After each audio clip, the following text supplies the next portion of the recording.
Kitab Keluaran, pasal 2. Kelahiran Musa. Ada seorang laki-laki dari suku Lewi yang memperistri seorang perempuan keturunan Lewi. Perempuan itu mengandung dan melahirkan seorang bayi laki-laki. Ketika perempuan itu melihat bahwa bayi itu elok, dia menyembunyikannya selama 3 bulan. Ketika dia tidak dapat menyembunyikannya lebih lama lagi, dia mengambil sebuah keranjang yang terbuat dari papirus dan melapisinya dengan ter cair. Lalu memasukkan bayi itu ke dalamnya, dan dia meletakkannya di antara alang-alang di tepi sungai. Kakak perempuan bayi itu berdiri agak jauh untuk mengetahui yang akan terjadi kepadanya. Lalu datanglah putri Fir'aun untuk mandi di sungai, sementara dayang-dayangnya menyusuri tepi sungai. Ketika dia melihat keranjang itu di antara alang-alang, dia menyuruh salah satu dayangnya untuk mengambilnya.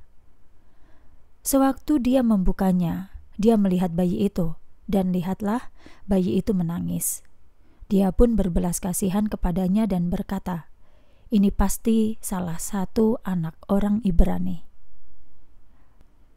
Kakak bayi itu berkata kepada putri Fir'aun, "Bolehkah aku pergi dan memanggil pengasuh dari perempuan Ibrani untuk menyusui bayi itu bagi engkau?" Putri Fir'aun berkata kepadanya, "Ya, pergilah." Lalu gadis itu pergi dan memanggil ibu bayi itu. Putri Fir'aun berkata kepada ibu bayi itu, "Bawalah bayi ini dan susuilah dia bagiku. Aku akan memberikan upahmu kepadamu." Lalu perempuan itu mengambil bayi itu dan menyusuinya. Setelah anak itu bertambah besar, ibunya membawa dia kepada putri Fir'aun, dan anak itu menjadi anaknya. Dia menamainya Musa. Katanya, "Sebab aku telah menariknya keluar dari air." Musa lari ke tanah Midian. Pada suatu hari, ketika Musa sudah dewasa, dia pergi kepada saudara-saudaranya dan melihat kerja paksa mereka. Lalu dia melihat seorang Mesir sedang memukuli seorang Ibrani, salah satu dari saudara-saudaranya itu. Dia menoleh ke sana kemari, dan ketika dia melihat bahwa di situ tidak ada orang, dia pun membunuh orang Mesir itu dan menyembunyikannya di dalam pasir. Keesokan harinya, ketika dia keluar, lihatlah, ada 2 orang Ibrani saling berkelahi. Dia bertanya kepada orang yang bersalah, "Mengapa kamu memukul temanmu?"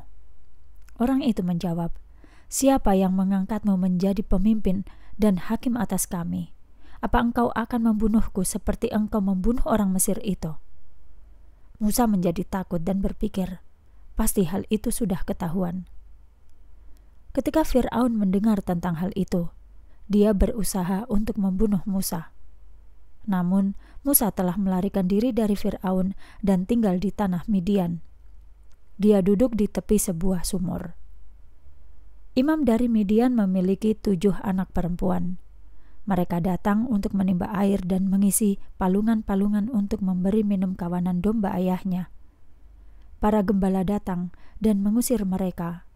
Tetapi Musa bangkit untuk menolong mereka dan memberi minum kawanan domba mereka.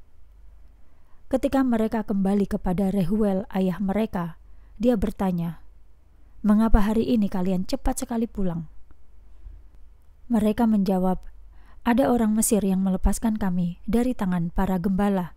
Bahkan dia menimbakan air untuk kami dan memberi minum kawanan domba kami." Dia bertanya kepada anak-anaknya, "Lalu di mana dia? Mengapa kamu meninggalkan orang itu? Panggillah dia, ajak dia untuk makan roti." Musa sepakat untuk tinggal bersama orang itu, dan dia memberikan Zipora anaknya kepada Musa.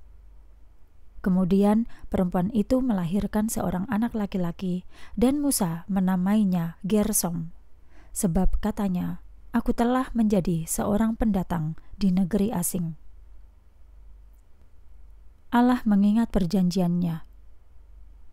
Beberapa lama berselang, Raja Mesir pun mati. Namun, keturunan Israel masih mengerang karena perbudakan. Lalu mereka pun berseru-seru, dan seruan mereka karena perbudakan itu naik kepada Allah. Allah mendengar erangan mereka, dan Allah ingat akan perjanjiannya dengan Abraham, dengan Ishak, dan dengan Yakub. Allah melihat keturunan Israel, dan Allah memperhatikan mereka.